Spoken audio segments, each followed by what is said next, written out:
शालिनी, एक मझली उम्र की महिला, अपने जीवन में एक ऐसे मोड़ पर थी जहां उसने दूसरों के लिए जीते जीते खुद को भूल ही गई थी।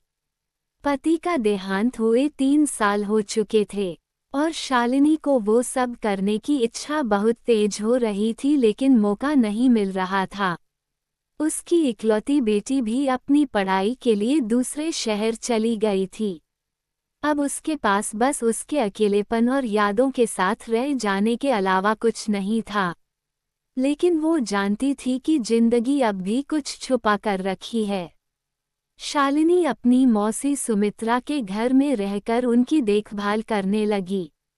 सुमित्रा जी उम्रदराज और बीमार थीं, लेकिन उनकी बातों में अब भी वो चुलबुलापन था जो शालिनी को हमेशा प्रेरित करता था।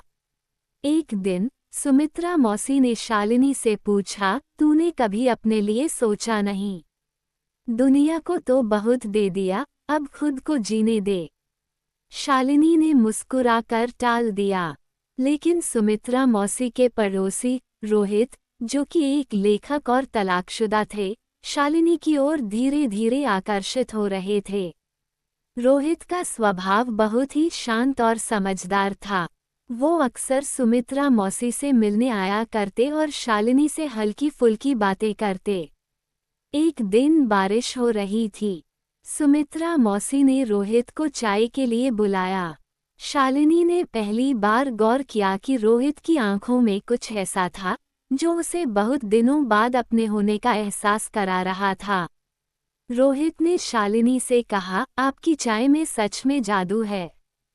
कभी सोचा है, ये जादू किसी और के जीवन में भी रंग भर सकता है? शालिनी मुस्कुराकर रह गई। उसने अपने दिल की धड़कनों को काबू में रखा। शालिनी अक्सर अपने पति के साथ बिताए दिनों को याद करती थी। वो सोचती थी कि क्या अब फिर से किसी को अपनी जिंदगी में जगह देना सही होगा। लेकिन रोहित की बातें और उनकी सहजता धीरे धीरे उसके मन को भाने लगी। एक दिन सुमित्रा मौसी ने हंसते हुए कहा, रोहित बड़ा अच्छा लड़का है। क्या सोचती है तू उसके बारे में? शालिनी ने झेपते हुए कहा, अरे मौसी, आप भी न। लेकिन उसके दिल में कुछ हलचल होने लगी। रोहित और शालिनी की बातचीत अब बढ़ने लगी थी। रोहित अक्सर अपनी किताबों की कहानियां शालिनी के साथ साझा करते और बदले में शालिनी अपने अनुभव। दोनों को यह महसूस होने लगा था कि उनके बीच कुछ खास था। एक शाम जब सुमित्रा मौसी सो रही थीं, रोहित ने शालिनी से कहा, क्या आप कभी सोचती हैं कि जिंदगी एक दूसरा मौका भी दे सकती है? शालिनी ने धीरे से जवाब दिया, शायद, लेकिन मैं डरती हूँ।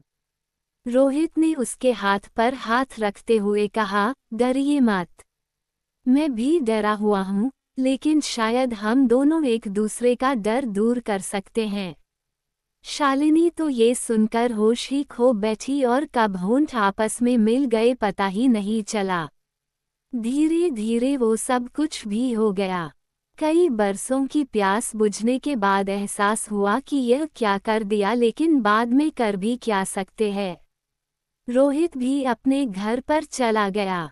कुछ दिन बाद सुमित्रा मौसी की तबीयत अचानक बिगड़ गई। शालिनी ने पूरा ध्यान उनकी सेवा में लगा दिया। इस दौरान रोहित ने हर कदम पर शालिनी का साथ दिया। उसने महसूस किया कि रोहित न सिर्फ उसका बल्कि मौसी का भी ख्याल रख रहा था। लेकिन शालिनी को समाज का डर था। उसने खुद को रोहित से दूर रखने की कोशिश की, लेकिन दिल और दिमाग की जंग में दिल जीतने लगा। एक दिन सुमित्रा मौसी ने शालिनी से कहा, जिंदगी बहुत छोटी है बेटा। जो दिल में है उसे कहना सीखो। शालिनी ने हिम्मत जुटाकर रोहित से मिलने का फैसला किया। उसने रोहित से कहा, मैं नहीं जानती कि ये सही है या गलत, लेकिन शायद मैं फिर से प्यार करने लगी हूँ। रोहित ने मुस्कुराते हुए कहा, तो गलत हो भी तो क्या फर्क पड़ता है? जब तक हम साथ हैं, सब सही है। सुमित्रा मौसी की आशीर्वाद और अपने दिल की सुनकर शालिनी ने रोहित के साथ एक नया सफर शुरू करने का फैसला किया। उसने महसूस किया कि उम्र और हालात कभी भी प्यार को रोक नहीं सकते। अब दोनों ने अपनी अपनी अधूरी कहानियों को मिलाकर एक नई किताब लिखने का फैसला किया, जिसमें हर पन्ना उनके नए जीवन का प्रतीक था। वो अनचाहा संबंध शालिनी के लिए न सिर्फ एक नई शुरुआत थी, बल्कि यह एहसास भी कि जिंदगी हमेशा उम्मीदों और प्रेम से भरी रहती है, बस उसे पहचानने की देर होती है।